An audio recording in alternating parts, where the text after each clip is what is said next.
Now at 10, movie lovers in Joplin have something new to look forward to, and it's a lot more than just movies. Plus, we take a tour of the newly remodeled Boots Court Motel in Carthage and how marijuana legalization in Missouri might have an effect on southeast Kansas. The 4 states' most watched news starts now.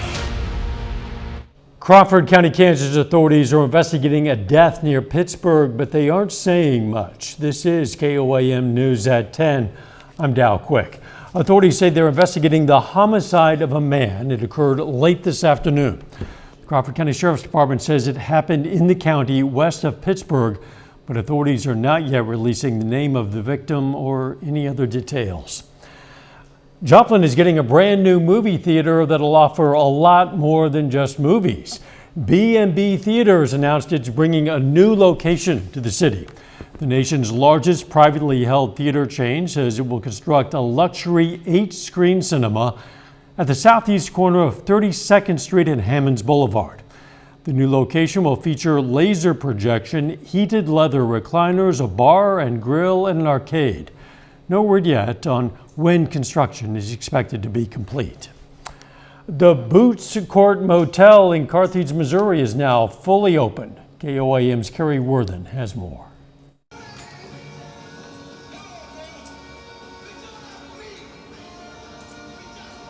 For the first time in decades, we have all 13 rooms open.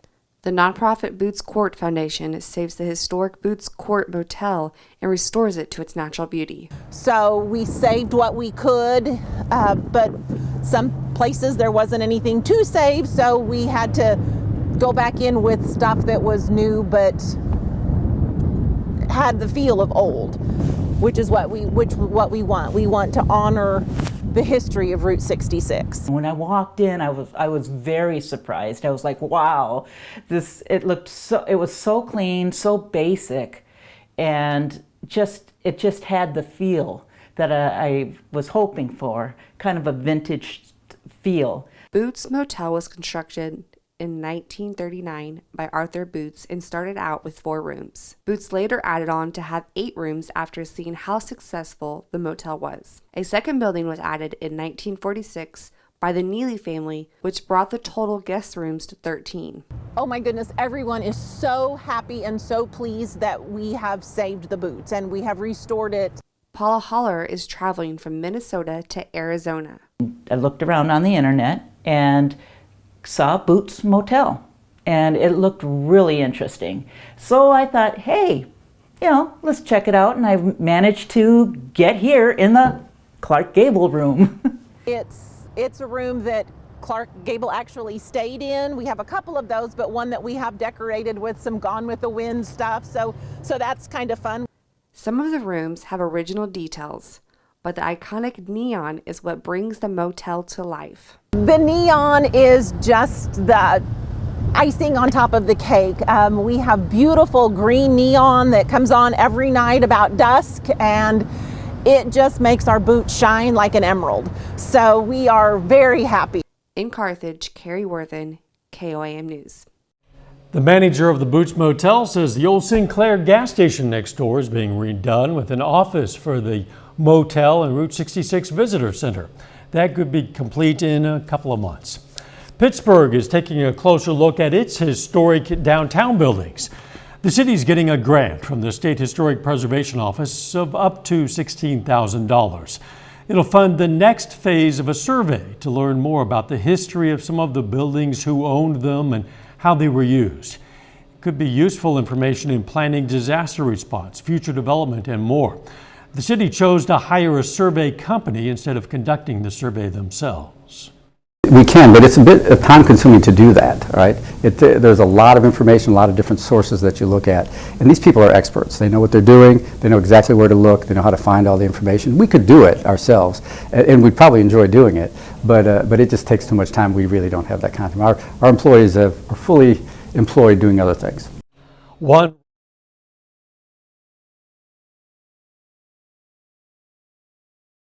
buildings. Phase 2 is the buildings off Broadway, which is about 80 buildings.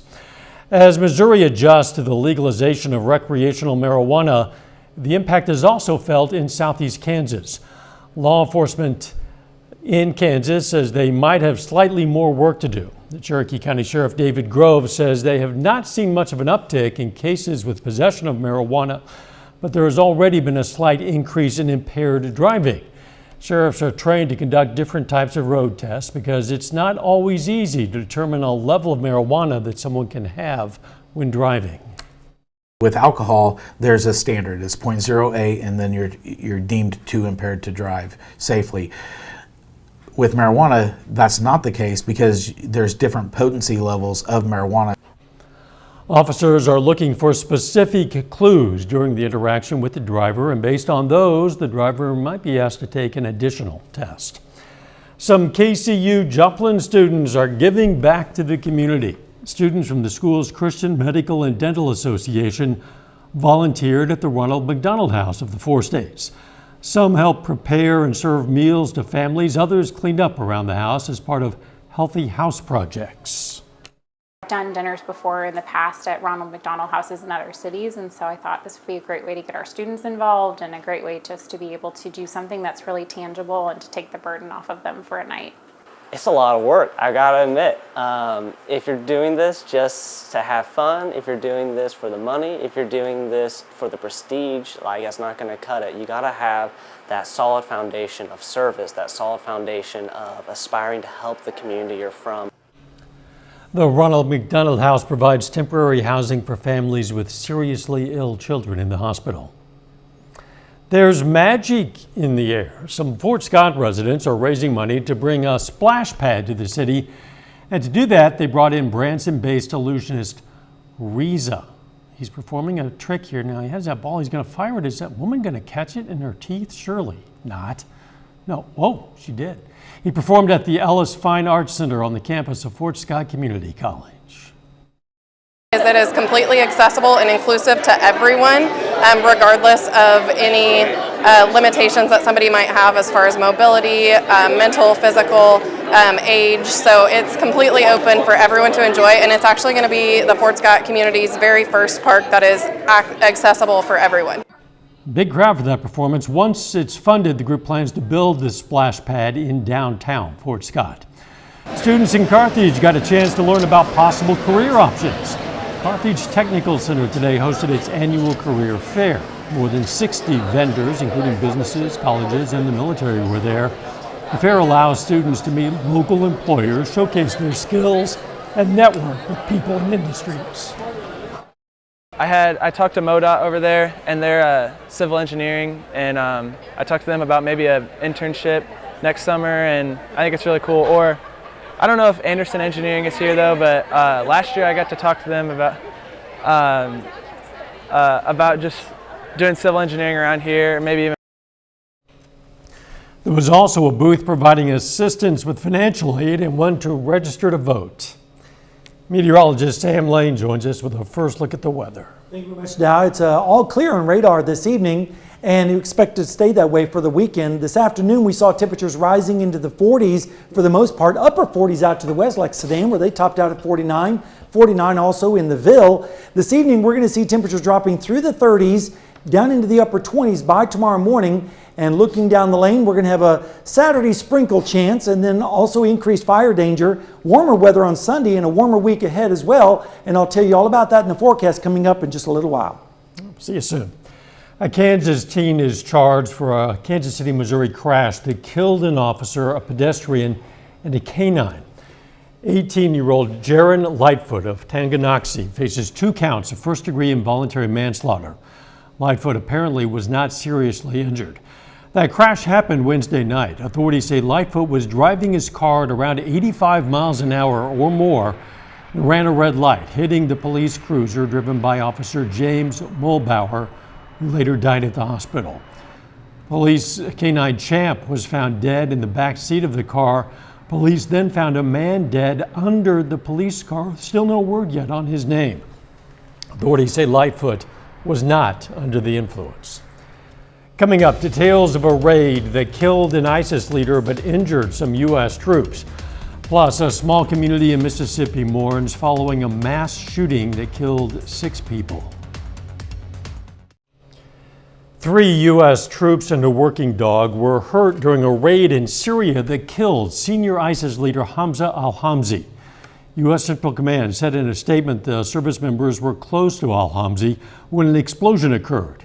2 officials said it's unclear what caused the explosion. The injured service members are reportedly stable at a medical facility in Iraq. A 4th service member was also hurt, but did not require hospitalization. CENTCOM said the raid was conducted alongside Syrian Democratic Forces. 5 former Memphis police officers made their first court appearance today and pleaded not guilty to charges related to the violent arrest and death of Tyree Nichols.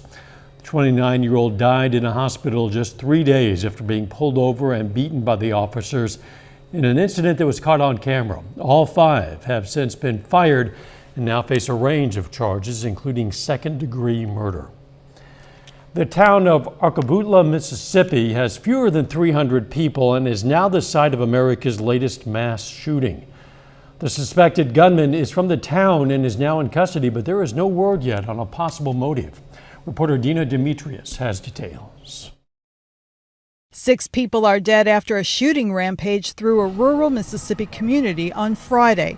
Authorities in Tate County say 52-year-old Richard Dale Crum killed a man outside this store around 11 a.m. I heard the gunshot from inside my house. Ethan Cash saw the attacker carrying a long gun and went to check on the victim. I go up to the truck where a guy got shot at, and I check his pulse and everything, make sure he's okay. He's already gone at this point. Police say Crum left the store and gunned down a woman in her home. At some point, a sheriff's deputy spotted him in a car and took him into custody after a brief chase. But by then, 4 others were dead. Police say 2 were found inside a home and 2 more outside near the suspect's house in Arcabutla. Crum is charged with first-degree murder, and now his own town is in shock. It is such a tragedy.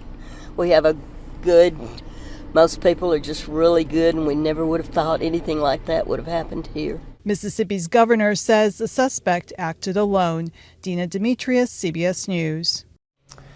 Crum is in jail without bond. The sheriff's office says additional charges will be filed in the coming days. The FBI says it's contained a malicious cyber attack on part of its computer network. Authorities believe it involved a system the FBI uses to investigate images of child exploitation. Sources say the hack targeted the New York field office, one of the largest FBI offices in the country. It's not yet clear where the attack originated. A little bit later, the Pittsburgh Purple Dragons aim to earn the SEK League Championship outright against Fort Scott Tigers. We'll have the highlights in sports. And we've started off the weekend just right with lots of sunshine. Is it going to continue into the weekend? I'll have the answer when we come back.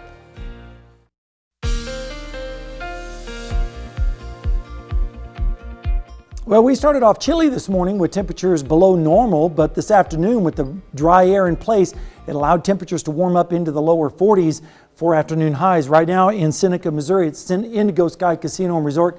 Things are looking pretty nice down there, and it's going to stay that way through most of the weekend. We did make it up to 43 today after starting out at 21, which was below the normals of 51 and 29. Of course, not anywhere near those records. And for the month, we're already almost about an inch above normal on rainfall, so that's a good sign.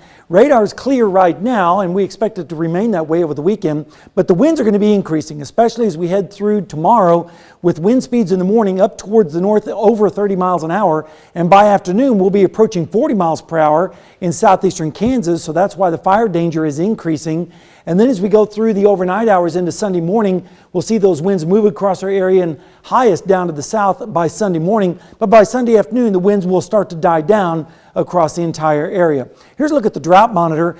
The drought is starting to retreat a little bit, and that's good news. It's still exceptional for our friends out towards the west, but at least the rainfall over the last several weeks has helped put a dent in some of that drought. Temperatures right now are generally right around freezing across the area, 34 I should say in Miami, same thing in Oswego, a little bit cooler over in Independence where they're currently 30.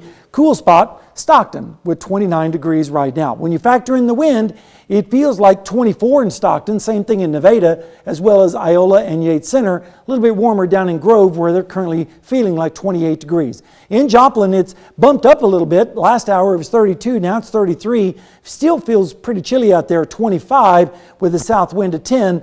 The dew point is 18 degrees, so that just kind of goes to show you how dry the air is.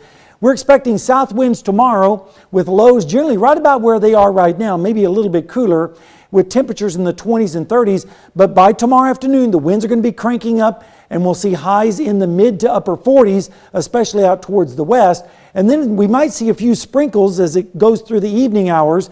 And then by Sunday morning, we'll see south winds continuing with lows in the 30s. And then in the afternoon, clouds will be increasing from the south and temperatures approaching 60 for highs. A wind shift line will sweep down from the north, not really changing our temperatures too much, but we'll see lows in the 30s and 40s by Monday morning. Rainfall amount, not really a whole lot with these sprinkles tomorrow, and we have to wait till Wednesday before the rain really starts to move in. And when it does, we could see some isolated spots pick up an inch or an inch and a half. Temperatures are going to be moderating over the weekend with mild air building in, and as we go through time, you'll see the storm system approaching from the south and west on Tuesday into Wednesday, and then that system moves away and cold air spills in a little bit behind it, but it's not really going to change our temperatures all that much. Over the next 7 days, a pretty nice weekend shaping up temperature-wise, and then that chance of rain on Wednesday with another round of rain arriving late next week and towards next weekend. But all in all, not a bad forecast, Dow.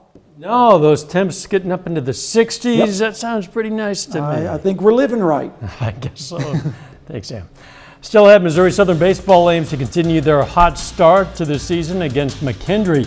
And the Pittsburgh boys look to claim the outright SEK title at home against Fort Scott. Jacob Leonard has that and more up next.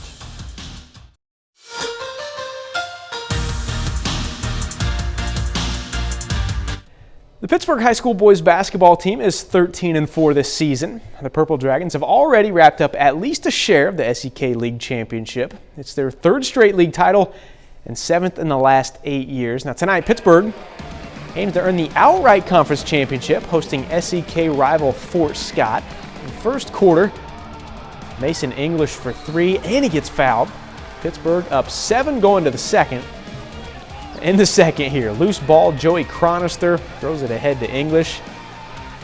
Look at him get up and throw it down. English with the one-handed jam. He had 18 in the first half, 31 in the game. Freshman Jaden Brown, 3-ball for Pittsburgh here later in the quarter. Other end, another freshman. Dirks Kegler for Fort Scott has the answer, but it's Pittsburgh by double digits at halftime. Second half, Purple Dragons close this thing out. Dan Hastings steps out, knocks down the long ball.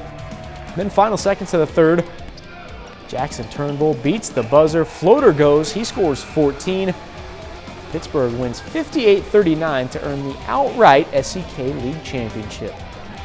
Earlier in the night, in the girls' game, Fort Scott ranked 7th in the state in Class 4A, trying to stay on top of the league standings. Tigers get it done in that one, 41-15.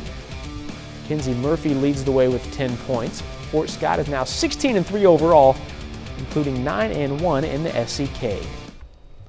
Pittsburgh State Gorillas are 5-2 to begin the baseball season. They're 1 week away from beginning MIAA league play, but first, got a busy few days playing 5 games in the next 5 days. Now it starts this afternoon hosting the Sioux Falls Cougars. Look at this, it's pretty bad. Pitt State pounds Sioux Falls 23-2 this afternoon. Trey McClellan goes 1 for 2 with a grand slam. Brett Daly drives in 4. Nixon Brannon, another big game for Pitt State. He goes 3 for 4 with a home run and 3 RBIs. Missouri Southern baseball 7-2 this season at home this afternoon facing McKendree. Top of the first on 3 straight pitches. Cole Woods gets the strikeout to set the tone. A few batters later, Woods out of the inning with another strikeout. Game scoreless after 1. Now more from Woods on the mound in the second. He goes 6 innings, gives up just 2 runs and strikes out 8. The bottom of the second, Lions threatening with runners on second and third, but Owen Gross gets a strikeout of his own to get out of the jam. Nate Miskowski, though, gets a 3-run jack and drives in 5 for Southern. The Lions roll from there 12-2. Kansas City Chiefs offensive coordinator Eric Bieniemy is leaving Kansas City. Bieniemy has agreed to a deal with the Washington Commanders to be the team's assistant head coach and offensive coordinator. He's been with the Chiefs since 2013 and has been the OC for Kansas City since 2018. Under Bieniemy this season, Kansas City led the league in scoring, passing yards per game, and total offense per game. Obviously, he's a good coach and he knows what he's doing, but I have a feeling your offense is going to be just fine with Andy Reid and Patrick Mahomes still there. Yes, and Matt Nagy might be back as offensive coordinator. He had some success there before, and he might be in line now. We'll be right back. Okay, so the sight of this massive hammerhead shark was a rare treat for 32 travelers on a tour boat in the Bahamas this week, but then something stranger. Take a look. A dog dove from a nearby dock to confront the sea creature. It's going in the water. The dog ignored pleas. Get away from the shark. Get away from the shark. Didn't matter though. The shark swam away from the dog slowly, to the delight and surprise of the crowd. A manager says the dog always runs along the shores to greet the boat, but it's the first time she ever saw it actually dive into the water. But it might also be the first time that particular dog saw a giant hammerhead shark worth chasing. Maybe the hammerhead wasn't hungry or something. Yes, a good thing for the dog. Exactly. The weather looking pretty nice. Looking great. We're going to see temperatures in the 60s by the weekend end, and then as we head to the early part of next week, 60s with some rain on Wednesday, and then again maybe late next week into early next weekend. And a final sports note. Big opportunity tomorrow for the Pitt State women's basketball team. They've won 12 of their last 14 games. They host the 10th ranked team in the nation, Nebraska Kearney, the first place team in the MIAA. We'll have all those highlights right here tomorrow night. That sounds like a game worth going out to see. I'm going. You should go. Everybody should go. It's going to be a good atmosphere. There's no more NFL football, so why not? And it's an important game. We're just about a week and a half away from the conference tournament, so it's important. Go out and support the home team. Thanks for joining us. Let's make it a great weekend.